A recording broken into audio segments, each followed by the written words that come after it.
hear a conversation between a representative of an insurance company and a customer. Good morning, Total Insurance. Judy speaking. How may I help you?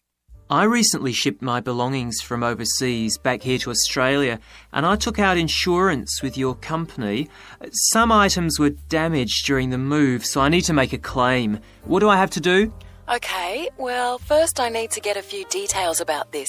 Can you give me your name, please? Yes, it's Michael Alexander. Okay, and your address, please? My old address or my current one? Your current one. It's 24 Manly Street, Milperra, near Sydney. What was the suburb, sorry? Milperra, Milperra. Right. Now, who was the shipping agent, Mr. Alexander? You mean the company we used? Yes, the company who packed everything up at the point of origin. Oh, it was, First Class Movers. Okay. Where were the goods shipped from? China, but the ship came via Singapore and was there for about a week. Don't worry, all of that information will be in the documentation. Now, the dates. Do you know when the ship arrived? It left on the 11th of October and got to Sydney on the 28th of November. Okay. I need one more thing. There's a reference number. It should be in the top right-hand corner of the pink form they gave you. Let me have a look. I have so many papers. Yes, here it is. It's 601ACK. Thanks. I need to take down a few details of the actual damage over the phone before you put in a full report. Can you tell me how many items were damaged and what the damage was? Yes, well, 4 things actually. I'll start with the big things. My TV, first of all. It's a large one, very expensive.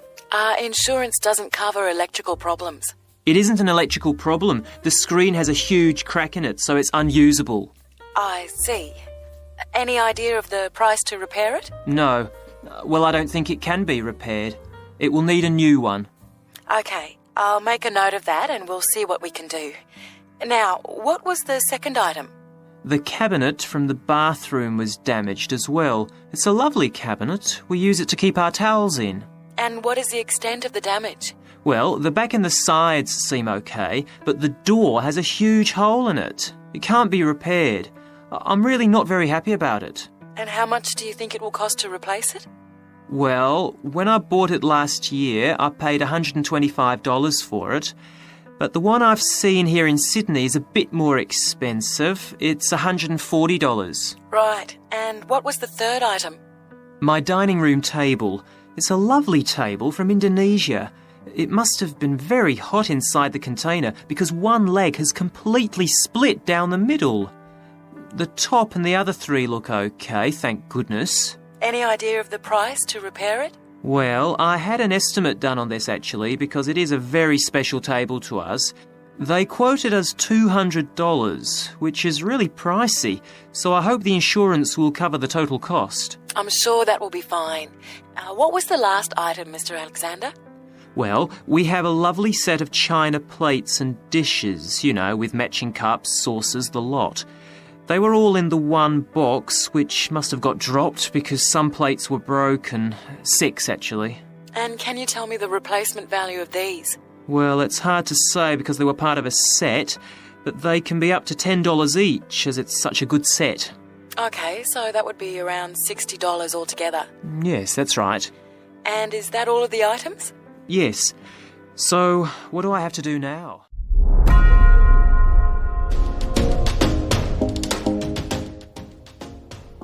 You will hear a talk about the seated Buddha from Gandhara. Try to understand as much as you can and take notes of the new words you'll hear. How much can you understand? The seated Buddha from Gandhara is an early surviving statue of the Buddha discovered at the site of Jamalgarhi in ancient Gandhara in modern-day Pakistan that dates to the 2nd or 3rd century AD during the Kushan Empire. Statues of the Enlightened One were not made until the 1st century CE. Before that, Buddha were generally represented by aniconic symbols. Like other Gandharan, Greco-Buddhist art, and Kushan art, the statue shows influence from ancient Greek art depicting Buddhist themes. The sculpture is now in room 22 of the British Museum, catalogued as 1895. This week in our history, we're with the gods, or, in this case, as near to the gods as it's possible for humans to get. All religions have to confront the key question: how can the infinite, the boundless, be apprehended? How can we, humans, draw near to the other, God? Some aim to achieve it through chanting, some through words alone, but most faiths have found images useful to focus human attention on the divine. In this week's programmes, I'll be looking at how, a little under 2,000 years ago, great religions used the visual as a route to prayer. Is it more than an extraordinary coincidence that at about the same moment, Christianity, Hinduism and Buddhism all start showing Christ, Hindu gods and the Buddha in human form? Coincidence or not, all three religions established then artistic conventions which are still very much alive today. Around 1800 years ago, Buddhism had already been in existence for centuries. The historical Buddha was a prince of the Ganges region in North India in the 5th century BC, who abandoned his royal life to become a wandering ascetic, wanting to comprehend and therefore to overcome the roots of human suffering. After many experiences, he finally sat under a peepal tree and meditated without moving for 49 days, until, at last, he achieved enlightenment, freedom from greed, hate and delusion. At this moment, he became the Buddha, the enlightened or the awakened one. He passed on his dharma, his way, his teaching, to monks and to missionaries, who eventually travelled across the vast expanses of Asia. As the Buddha's message spread north, it passed into the region known as Gandhara, the area in what is now northeastern Pakistan, around Peshawar in the foothills of the Himalayas. From the 1850s onwards, it was in Gandhara that vast numbers of Buddhist shrines and sculptures were discovered and investigated. In fact, more Buddhist sculpture and architecture comes from Gandhara than from any other part of ancient India. And here, in the British Museum, we have a Buddha sculpture that perfectly matches the pose of the one in Battersea Park. But this one isn't gold. It's carved from grey schist, a rock that contains fragments of crystal, which make the stone glint and gleam in the light. The Buddha's hands and face are more or less life-size, but the body is smaller, and he sits cross-legged in the lotus position with his hands raised in front of him. On both shoulders, he wears an overrobe, and the folds of the drapery form thick, rounded ridges and terraces. This drapery hides most of his feet, except for a couple of the toes on the upturned right foot, which you can just see. He looks serenely into the distance, his eyelids lowered, and his hair is gathered up into what seems to be a bun, but which is in fact a symbol of the Buddha's wisdom and enlightened state. And rising from the top of his shoulders, surrounding his head, is what looks like a large grey dinner plate, but of course is in fact his halo. This virtually life-sized and lifelike figure must have been a startling sight for any Buddhist 1800 years ago. Until shortly before then, the Buddha had been represented only by sets of symbols, the tree under which he achieved enlightenment, a pair of footprints, and so on. To give him human form was entirely new. The move towards representing Buddha as a man is described by the historian Claudine Baudse-Picheron. There is a movement going towards representations of, I would say, in brackets, gods and goddesses, because the Buddha was, in fact, a real historical character, so he was not a god. And so there is this movement 2,000 years ago when they started representing these various deities and human wise men who had lived a few hundred years before. The first evocation of the Buddha's presence is carved around these circular monuments which are called stupas. There the Buddha is referred to through the tree below which he sat, where he became awakened, which is the meaning of Buddha, in fact, to be awakened. The worship of footprints are a major element in India still today. They refer to persons who are no more there, but who have left their traces on earth. This will develop towards even a more elaborated structure where you can have in place of the tree a flaming pillar, which means that out of the Buddha emerges light. So there were symbols which were creeping in the artistic world and which really opened the way to the physical image of the Buddha. It's still not entirely clear just why the bodily image appears at this time.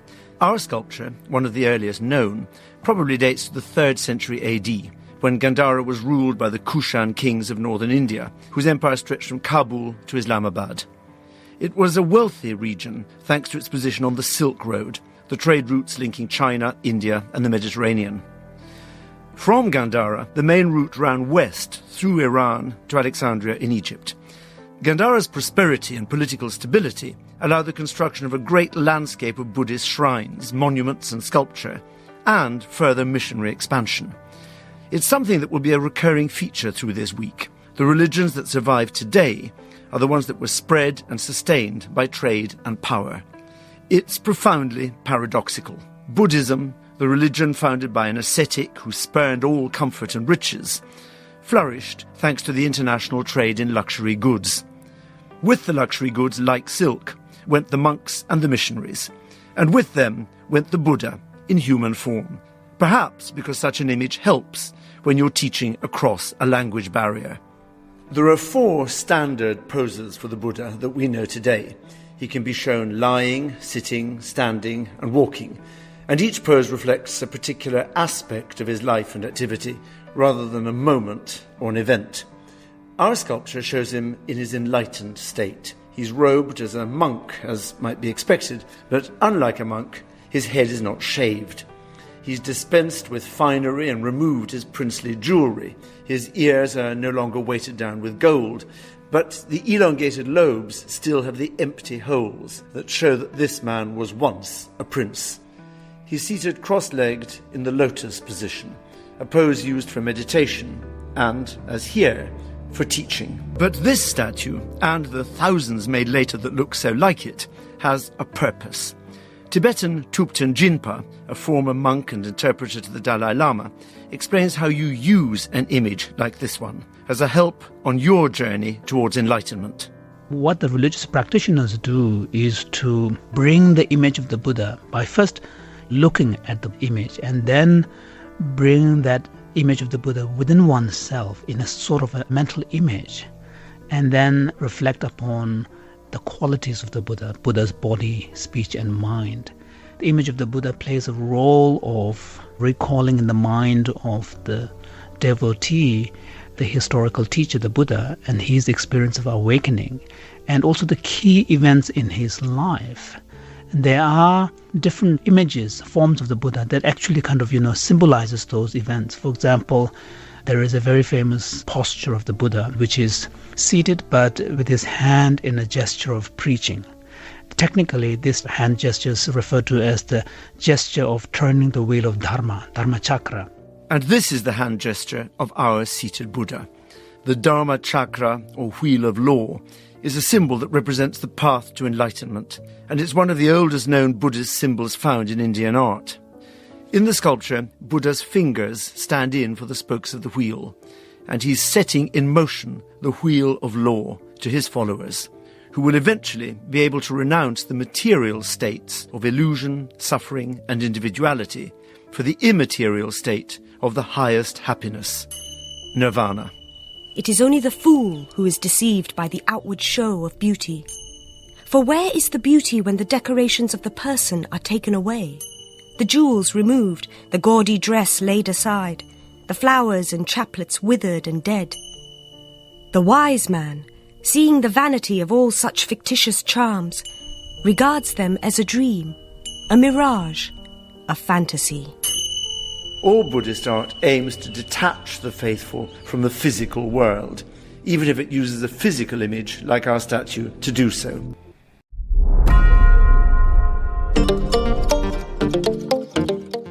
You will hear an introductory talk about a new agricultural park.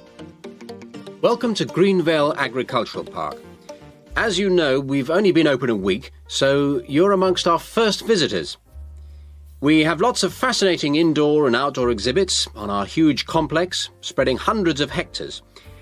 Our remit is to give educational opportunities to the wider public, as well as to offer research sites for a wide variety of agriculturists and other scientists. Let's start by seeing what there is to do. As you can see here on our giant wall plan, we are now situated in the reception block here. As you walk out of the main door into the park, there's a path you can follow. If you follow this route, you'll immediately come into the rare breeds section, where we keep a wide variety of animals, which I shall be telling you a little more about later. Next to this, moving east, is the large grazing area for the rare breeds. Then further east, in the largest section of our park, is the forest area. South of the grazing area, and in fact just next to the reception block, is our experimental crop area. In the middle of the park, this circular area, is our lake. These two small rectangular shapes here are the fish farms where we rear fish for sale. To the east of those is the marsh area, which attracts a great many migrant birds. In the southeastern corner, beyond the marsh, is our market garden area, growing vegetables and flowers. All these areas can be visited by the general public for almost all the year. Although, please take note of the large signs at the entrance to each area, which tell you when certain areas are being used for particular controlled experiments and are therefore temporarily out of bounds to the public. You can see for yourself what a huge area the park covers, and a key question is always, how can we move around? Well, you have a choice of means, all environmentally friendly. Cars are banned in the park. We have bicycles, which you can hire behind the reception block here. The healthy ones of you can go on foot. And finally, there's our electric tram, powered from solar cells. You find more information about this at the front entrance. A good place to start on your tour is the rare breed section. We keep goats, sheep, and hens, and other kinds of poultry. We're also thinking of bringing in cows and horses, but we do not as yet have facilities for these bigger animals. The animals are fed in public twice a day, and a short lecture given on their feeding habits and nutritional needs. These are very popular with the public, but of course we mustn't lose sight of the main purpose of having this section, not as such to preserve rare animals, but to maintain the diversity of breeds, to broaden the gene pool for agricultural development. Greenville changes with the seasons, with different events happening at different times of the year. May will be perhaps our most spectacular month, with the arrival of the Canada geese, and when our fruit trees will be in full blossom. But there are interesting events on all year round. For example, John Havers, our expert fly fisherman, is currently giving displays on the lake. Each of the sections has its own seasonal calendar, and please consult the summary board at the main entrance. And the final section, as we return to the reception blocks, is the orchard.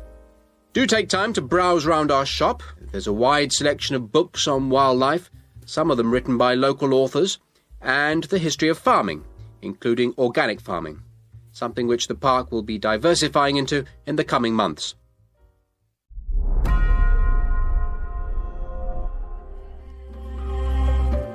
On 28th of May 1961, an article appeared in the London newspaper The Observer. Its author was Peter Benenson, an English human rights lawyer. Entitled The Forgotten Prisoners, the article expressed concern at an account he'd read of 2 Portuguese students sentenced to 7 years in prison simply for toasting to freedom during the Antonio de Oliveira Salazar's regime. While the actual case was revealed to be hearsay, the sentiment of the piece touched a global nerve. It was a time during the Cold War when 3 world leaders in power, John F. Kennedy, Nikita Khrushchev, and Pope John XIII, seemed open to diplomacy. Benenson's article was to lead to the foundation of the human rights organization Amnesty International.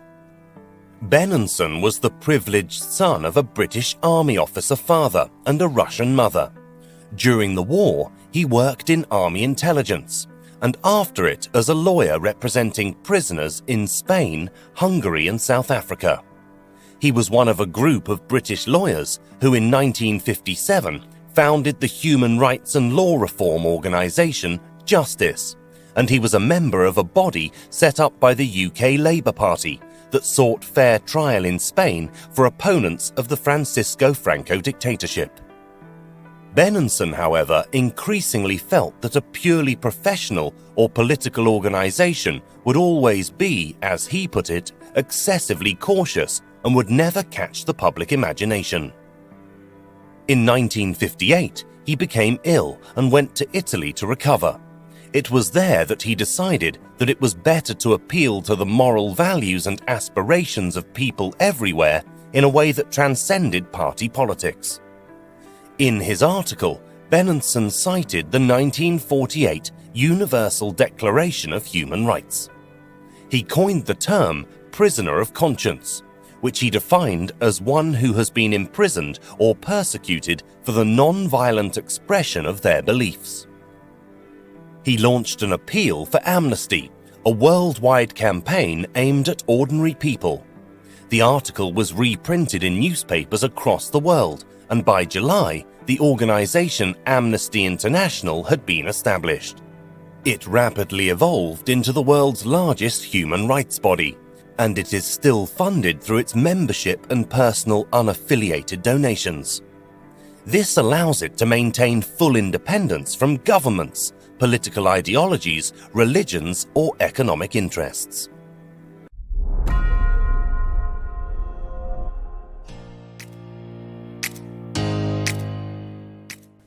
Tokyo visitors can now join a special tour of one of the Japanese city's modern wonders, its public toilets. Penelope Panchuk recently went on the Tokyo Toilet Shuttle for a 2-hour visit of artistic public bathrooms. Panchuk got the idea after seeing Perfect Days, the Oscar-nominated film about a toilet cleaner in the city's Shibuya district. In the US or in France, where I originally come from, you just don't go, Panchuk said of using public bathrooms. She added that in Tokyo, the bathrooms are extremely clean, they're very safe, and each one is so different it feels like it's a new discovery each time. The shuttle began in March, with visitors coming to Japan in record numbers. A drop in the value of the Japanese yen has made it less costly for many lovers of Japanese culture to visit for the first time. Among Japan's most loved technological exports in recent years are its toilets produced by Toto. The devices have cleansing sprays, heated seats, music, and more. The American animated comedy show South Park recently had a whole program on the toilets. Hip-hop music star DJ Khaled announced on Instagram that he appreciated a gift of 4 Toto bowls from the rapper Drake. The nonprofit Nippon Foundation started the Tokyo Toilet Project in 2020.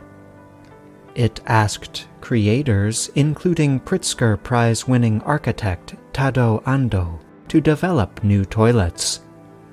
The goal was to increase accessibility and artistry in 17 public toilets in the Shibuya district. The project was not meant to be something foreign visitors would want to see, but Shibuya's government saw a chance to increase interest in the area beyond its famous street crossing. The highlight for visitors is that they can be driven around the less visited parts of Shibuya and enjoy the entire district while checking out the toilets, said Yumiko Nishi, a tourist association manager for the area. People on the tour pay $32.76 to visit 9 different toilets, including one with clear walls that turn opaque when users enter. Another is operated by voice commands. Takao Karino, visiting from Japan's western city of Osaka, wondered at the wide entrance of a facility created by British designer Miles Pennington. There's nothing else like this in Japan, 69-year-old Karino said about the tour. It's unusual, it's unique, it's honestly brilliant.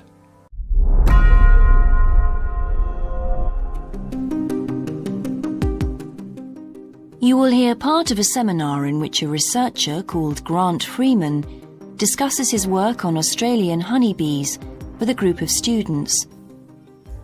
Good morning, everyone. In today's seminar, Grant Freeman, a biologist who specialises in identifying insects and who works for the Australian Quarantine Service, has come to talk to us about his current research work. Right, well, over to you, Grant. Good morning, everyone. I'm sure that you know that the Quarantine Service regulates all food brought into Australia. Well, obviously they want to protect Australia from diseases that might come in with imported goods, but they also want to prevent insect pests from being introduced into the country, and that's where I have a part to play. Anyway, my current research involves trying to find a particular type of bee, the Asian honeybee, and finding out whether there are any of them around in various states of Australia. We discovered a few of them in Queensland once and eradicated them. Now we're pretty keen to make sure that there aren't any more getting in, particularly to New South Wales and other states. What's wrong with Asian honeybees? Are they so different from Australian bees? Well, in fact, they look almost the same, but they are infested with mites, microscopic creatures which live on them, and which can seriously damage our own homegrown bees, or could even wipe them out. Well, what would happen if Australian bees died out? Well, the honey from Australian bees is of excellent quality, much better than the stuff the Asian bees produce. In fact, Australia exports native queen bees to a large number of countries because of this. When the European honeybee was first discovered out in the bush, we found they made really unpleasant honey, and they were also too big to pollinate many of our native flowers here in Australia. That must have had a devastating effect on the natural flora. Did you lose any species? No, we managed to get them under control before that happened. But if Asian bees got in, there could be other consequences. We could lose a lot of money because, you might not be aware, but it's estimated that native bees' pollination of flower and vegetable crops is worth $1.2 billion a year. So in a way, they're the farmer's friend. Oh, and another thing is, if you're stung by an Asian honeybee, it can produce an allergic reaction in some people, so they're much more dangerous than native bees. How will you know if Asian bees have entered Australia? We're looking at the diet of the bird called the rainbow bee-eater. The bee-eater doesn't care what it eats, as long as they're insects. But the interesting thing about this bird is that we are able to analyse exactly what it eats, and that's really helpful if we're looking for introduced insects. How come? Because insects have their skeletons outside their bodies, so the bee-eaters digest the meat from the inside. Then they bring up all the indigestible bits of skeleton, and of course the wings, in a pellet, a small ball of waste material which they cough up. That sounds a bit unpleasant. So how do you go about it? In the field, we track down the bee-eaters and find their favourite feeding spots, the places where the birds usually feed. It's here that we can find the pellets. We collect them up and take them back to the laboratory to examine the contents. How do you do that? The pellets are really hard, especially if they've been out in the sun for a few days. So, first of all, we treat them by adding water to moisten them and make them softer. Then we pull them apart under the microscope. Everything's all scrunched up, but we're looking for wings, so we just pull them all out and straighten them. Then we identify them to see if we can find any Asian bee wings. And how many have you found? So far, our research shows that Asian bees have not entered Australia in any number. It's a good result and much more reliable than trying to find live ones as evidence of introduced insects. Well, that's fascinating. Thank you, Grant, for those insights. I hope that you might inspire some of our students here to conduct some similar experiments.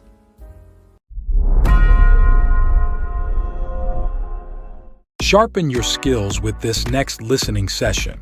Listen closely and snag every new word that floats by. Let's master your vocabulary. Unsheathe your inner voice and practice pronouncing each word. Craft a short sentence to acquire its meaning and lock it in your memory.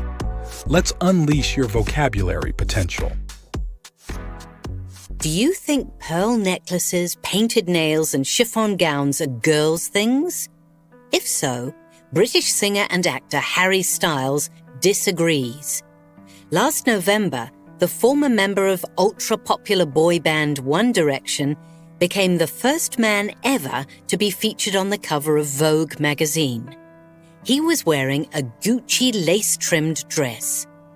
It was not the first time Harry Styles defied the standards of traditional masculinity.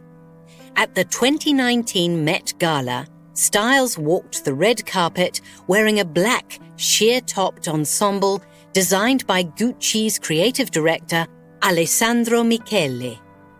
For the 27-year-old singer, fashion is a way of expressing oneself.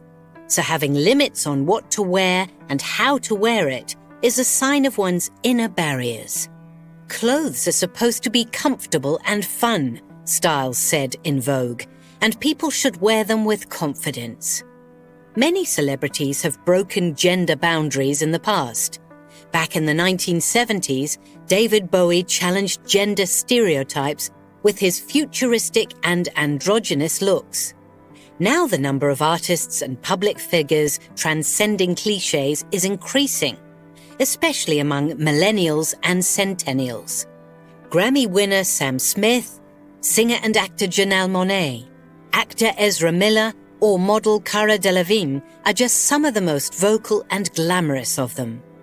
As a role model for diversity, Harry Styles inspires young people to accept themselves. In the last few years, the world is discovering a whole new spectrum of gender identities outside the binary choice between masculine or feminine. And Styles' example is proof there should be no shame in playing with colors, garments, and showing one's true self, no matter how extravagant. This is a view shared by his fellow singer and close friend Lizzo, famous for being an advocate for body positivity. Although he likes to keep his private life out of the spotlight and has refused to define his sexual identity, Styles reportedly dated singer Taylor Swift and top model Kendall Jenner. Currently filming a new movie after his outstanding debut in Christopher Nolan's war film Dunkirk, Styles hopes to be back on tour with his second solo album, Fine Line, as soon as possible. Fans are definitely looking forward to seeing his next spectacular look on stage.